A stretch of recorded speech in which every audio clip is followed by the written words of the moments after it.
नमस्ते मित्रों। कथानिधि चैनल पर आपका बहुत बहुत स्वागत है। हमारी आज की कहानी का नाम है तू डाल डाल मैं पात पात। तो चलिए कहानी शुरू करते हैं। कहानी कैसी लगी ये कमेंट बॉक्स में लिखकर जरूर बताइएगा।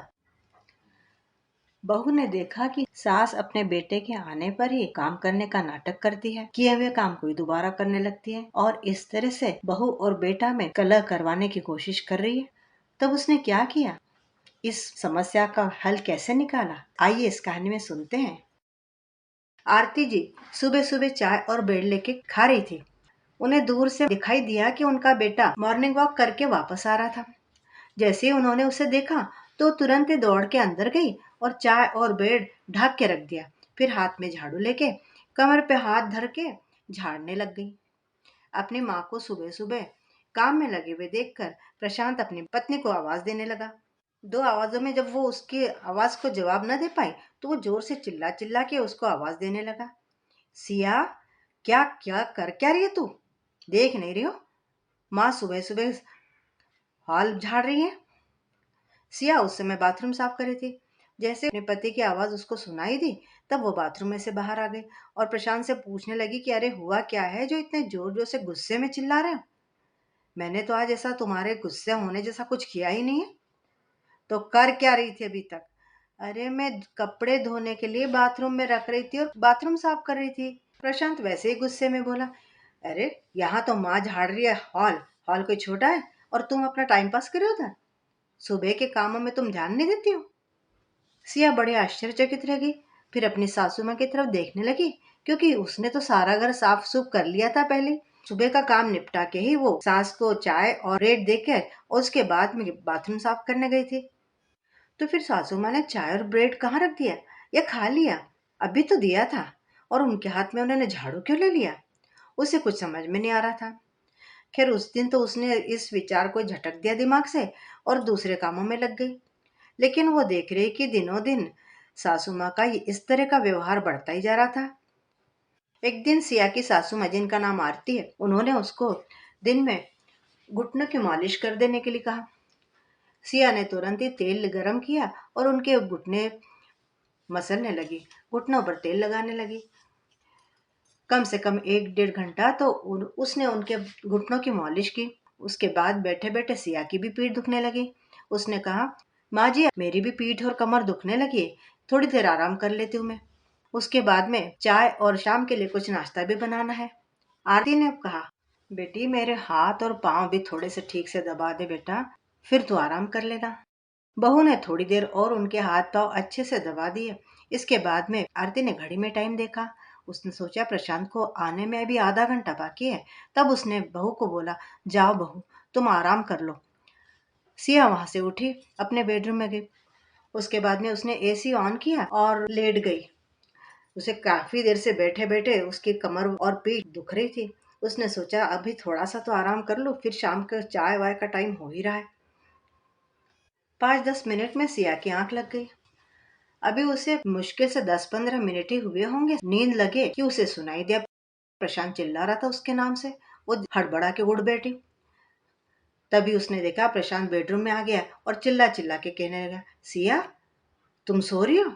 ये समय सोने का? क्यों, क्या हुआ? अभी तो लेटी थी मैं। अभी तो लेटी थी, इसका क्या मतलब है? अरे मैं काम करके दिन का थक गई, अभी तो लेटी थी, थोड़ा पीठ सीधी कर ली। अच्छा, किस बात का आलस आता है तुमको? मेरी माँ सुबह झाड़ू लगाती है, अभी देख रहा हूँ किचन में बर्तन मांज रही है और तुम कह रही हो कि तुम्हें आलस आ गया इसलिए तुम सो रही हो। तुम तो कहती हो कि घर में सारे काम तुम ही करती हो, जबकि मैं तो देख रहा हूँ कि माँ ही करती रहती काम, और तुम तो मस्ती में एसी ऑन करके नींद का आनंद ले रही हो। पति की बातें सुनकर सिया को क्या कहूँ ये समझ में नहीं आ रहा था। उसने सोचा कि सासू माँ के तो घुटने बहुत दुख रहे थे, फिर अब किचन में जाके बर्तन कैसे क्या मांज रही है। सिया की आंखें भर आई। आजकल उसकी सासू माँ ऐसे ही व्यवहार कर रही थी। जब उनका बेटा घर में रहता था उस समय वो कोई ना कोई काम निकाल के उसी के सामने ये बताती जैसे वही कुछ सारे काम करती रहती। अब सिया को समझ में आया कि क्यों जैसे ही उसका किचन का काम निपटा था उसकी सासू माँ ने उसे घुटने और हाथ पांव दबाने के लिए बोल दिया था। शायद उनका यही विचार रहा हो कि जब वो 1.5 2 घंटे मुझसे हाथ पाँव की मालिश करवा लेंगी तो मैं थक जाऊंगी और थके हुई हालत में मैं बर्तन ना मांज के थोड़ा आराम करूंगी। और वो प्रशांत के आने का समय देख के उसी समय किचन में बर्तन मांजना शुरू कर देंगी, जिससे कि प्रशांत को यही लगे कि उसकी माँ ही हमेशा काम करती रहती है और मैं देखो मैं एसी ऑन करके आराम कर रही हूँ। ये तो उसको दिखा दिया उन्होंने आज। अपने सास के इस तरह के व्यवहार से उसे बहुत दुख हो रहा था और उनके इस व्यवहार की वजह से प्रशांत और सिया में आजकल हमेशा कहासुनी होने लग गई थी। उसने मन ही मन तय कर लिया कि अब मैं सासू माँ की असलियत जरूर प्रशांत के सामने लाकर रहूंगी। उसे बताना था कि घर के सारे कामकाज वो खुद करती है और सासू माँ केवल काम करने का नाटक करती है। वो चाहती थी कि किसी भी तरह से सच्चाई प्रशांत के सामने आ ही जाए। आरती हमेशा ही दिन भर अपने कमरे में आराम किया करती थी और बेटे के आने के समय वो हाथ में कोई काम लेके बैठ जाती थी। कभी झाड़ू लगा दी तो कभी सब्जी काटने बैठ गई, कभी कभी बर्तन मांजने लगती तो कभी कभी फर्श पोछा तक लगाने लग जाती थी। कई बार तो उसने ये देखा था कि अगर बर्तन वर्तन या कोई से भी काम अगर सासू माँ को समझ में नहीं आया तो वो साफ किए हुए बर्तन तक लेके उनके ऊपर सर्फ का पानी लगा के धोने लगती थी। सिया जैसे तैसे दिन भर के काम निपटा के जब आराम करने लगती तो उसकी आंख थकावट के मारे ऐसी लग जाती कि प्रशांत आता जब भी उसकी कई बार आंख खुलती, जबकि असलियत में तो एक गिलास पानी भी उठकर वो पीती नहीं थी खुद अपने हाथ से। अगले दिन जब प्रशांत सो के उठा तब तक सिया के दिमाग में एक प्लान तैयार हो गया था। आज सिया एकदम तैयार थी। जैसे ही प्रशांत उठने लगा तो वो तुरंत ही तेल की शीशी लेकर अपनी सासू माँ के कमरे में चले गई और सासू माँ के बालों में तेल लगाने लगी। सुबह सुबह बहू मेरे बालों में तेल लगा रही है क्यों? आरती जी को समझ में नहीं आ रहा था। उन्होंने उससे कहा कि अरे सिया, ये क्या कर रही हो? सिया हंसते हुए बोली, सासू माँ, सुबह सुबह अगर मैं आपकी सेवा करती हूँ तो मेरा पूरा दिन बहुत अच्छा जाता है। मैंने पढ़ा है एक जगह कि अगर आप भगवान की पूजा पाठ ना भी करो तो चलेगा, लेकिन अपने घर में जो बड़े बूढ़े होंगे उनकी सेवा करोगे तो वो भगवान की सेवा होती है। ये कह के सिया अपने सासू माँ के बालों में तेल लगा के उनके बाल कंघी करके देने लगी। आरती शांत भाव से एक जगह बैठी थी। इधर जब प्रशांत ने देखा कि उसकी पत्नी सुबह उसकी माँ की सेवा कर रही है तो ये देखकर उसे बड़ी संतुष्टि मिली। वो हंसते हुए मॉर्निंग वॉक के लिए निकल गया। जैसे ही प्रशांत वहां से निकल गया तो वैसे ही तुरंत ही सिया ने अपने सासू माँ की जैसे तैसे चोटी बना दी और तुरंत हाथ धो के वो अपने काम करने लगी। आरती को समझ में नहीं आ रहा था कि आज सिया ने क्या सोच के रखा है। थोड़ी देर में ही सिया ने चाय बनाई और जैसे ही प्रशांत के आने का समय हुआ तब वो चाय के कप लेके सासू माँ के पास में पहुंची। साथ ही वो ब्रेड भी फ्राई करके ले आई और फिर दोनों गप्पे लड़ाते हुए चाय पीने लगी। प्रशांत ने देखा कि उसकी पत्नी उसकी माँ को बड़े प्यार से चाय नाश्ता करवा रही है। ये देख के प्रशांत आज भी बड़ा खुश हो गया। आरती रोजाना ही उनको चाय ब्रेड उनके हाथ में लाकर दिया करती थी। उसके पास बहुत सारे काम हुआ करते थे इसलिए उसके पास इतना समय कभी नहीं रहता था कि उनके पास में बैठ के गप्पे लड़ाए। ले इसलिए आरती को आज समझ में नहीं आ रहा था कि क्या बात है, आज बड़े प्यार से और गप्पे लड़ाते हुए चाय पीने बैठी है बहू मेरे साथ में। वो सोच रही थी कि मैं तो सिया और प्रशांत इन दोनों में नारद मुनि वाला काम करती हूँ, लेकिन बहू तो मुझसे कितने अच्छे व्यवहार करी है। क्यों कुछ समझ में नहीं आ रहा था। प्रशांत ने नाश्ता किया, उसके बाद में नहा धो के टिफिन लेके ऑफिस के लिए चला गया। इधर सिया ने घर के बाकी काम निपटाए और फिर जाके चुपचाप अपने रूम से लेट भी गई, आराम करने लगी। थोड़ी देर से उसे सुनाई पड़ा आरती उसे आवाज दे रही थी और कह रही थी कि सिया मेरे लिए एक गिलास पानी तो लेके आओ। सिया अपने रूम में चुपचाप ही बैठी थी क्योंकि वो अपने सासू माँ के रूम में पानी का जग और ग्लास रख कर आई थी। सिया को इस बात का आज गुस्सा आ रहा था कि अगर पानी और ग्लास पास में स्टूल पर रखा हुआ है तो वो पानी अपने हाथ से लेकर पीने में सासू माँ को क्या प्रॉब्लम है।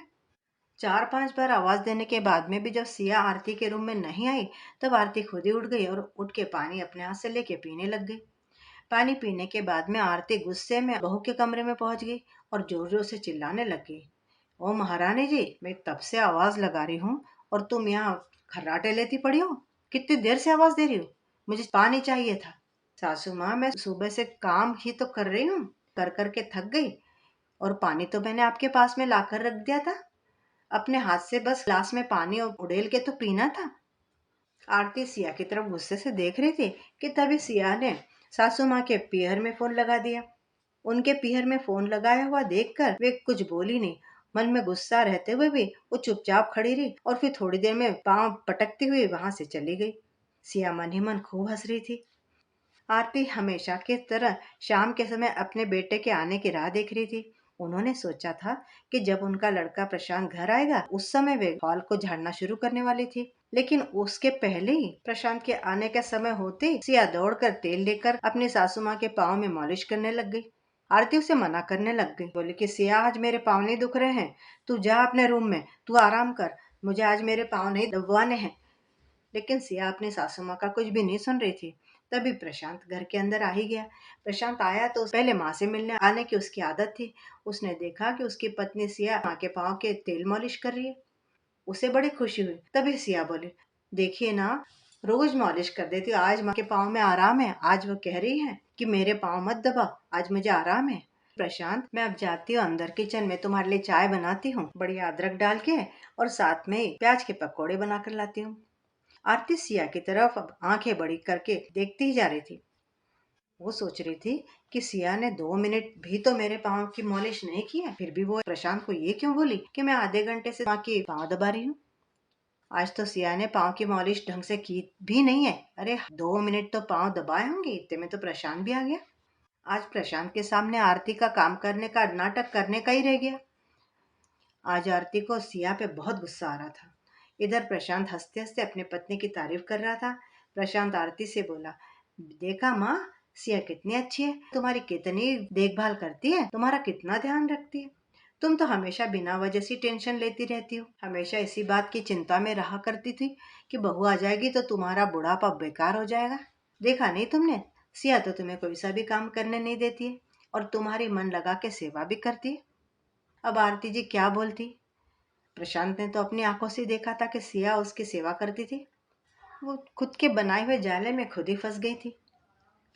अब प्रशांत जितने समय तक घर में रहता था तब तक सिया अपने सास के आगे पीछे करती रहती।